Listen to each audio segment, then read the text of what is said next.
Court was good today, ain't it? Court was good today, ain't it?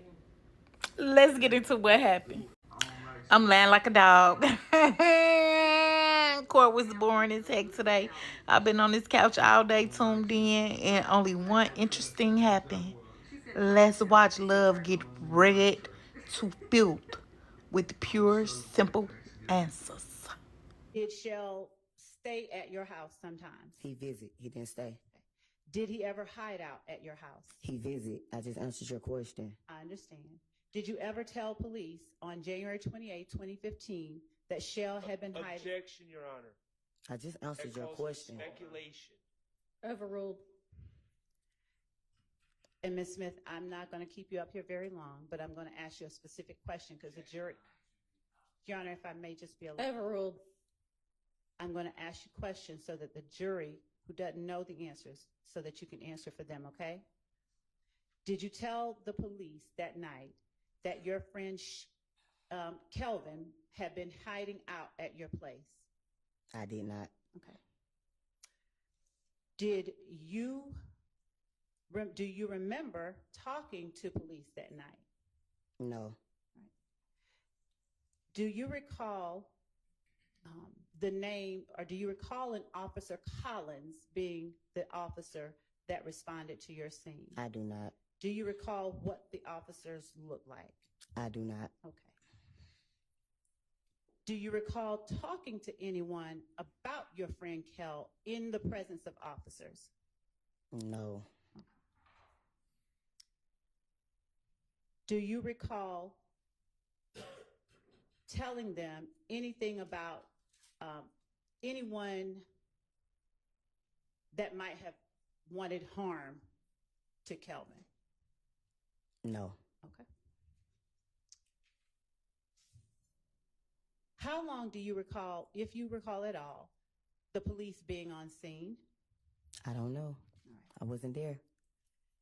Were you there when you got called and you came out? When I got there, nobody was there. Okay. So you don't. Next day, I went down the next day. They said I had to come the next day. You said when I got home, they wasn't there when I got home. So the night that the rent office called you, is your testimony? The rent office, I know the person. She called me and told me. The next door neighbor called and told me my house got shot up. And what was the name of the next door neighbor? Just called his name. Gregory, whatever his name is. Gilberty Mack? I know him as Gio. Okay.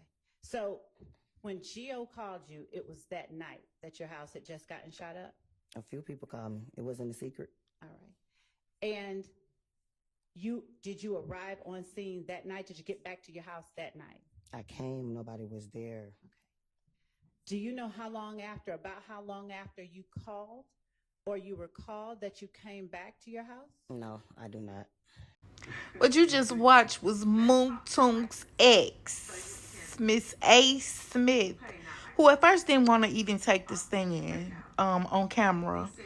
And after talking to her off camera, but on audio, the judge decided to accept the defense's objection to her not being filmed and stated the law in Georgia as the reason why. We got an update today from Mr. Zachary's attorney. I'll insert a clip of that. It was brief, minimum, but basically he's still trying to let them know, like, hey, my client's sick, man. He gonna come when he could come, but he's sick. When the hospital let him out, he'll be here. But I don't think y'all ready for this fifth he finna plead. Love looked at him and said, let your client know he on long-term probation that can be violated. Baby, them was the only two good moments of the day. Basically, today, Miss Love went a roundabout way of trying to prove the point that she tried to prove yesterday with the crime scene evidence from the blue flame shooting and the shell casings matching to a weapon that they don't have in their possession and associate both crimes to YSL, which would have been the shootout at Miss Smith's house and the shootout at Blue Flames. She confuses me sometimes, honey. Love is annoying. I'm giving y'all a little bit of juice today Cause I watched today and I talked about it with my good girlfriend on the phone. Cause she be lost and she like, I know who understand. Let me call Winter. She know I understand, and I was sitting here crying, laughing as I was explaining it to her, and she still didn't understand, honey child. But basically, she understood when I broke it down to her in hood terms what they were saying.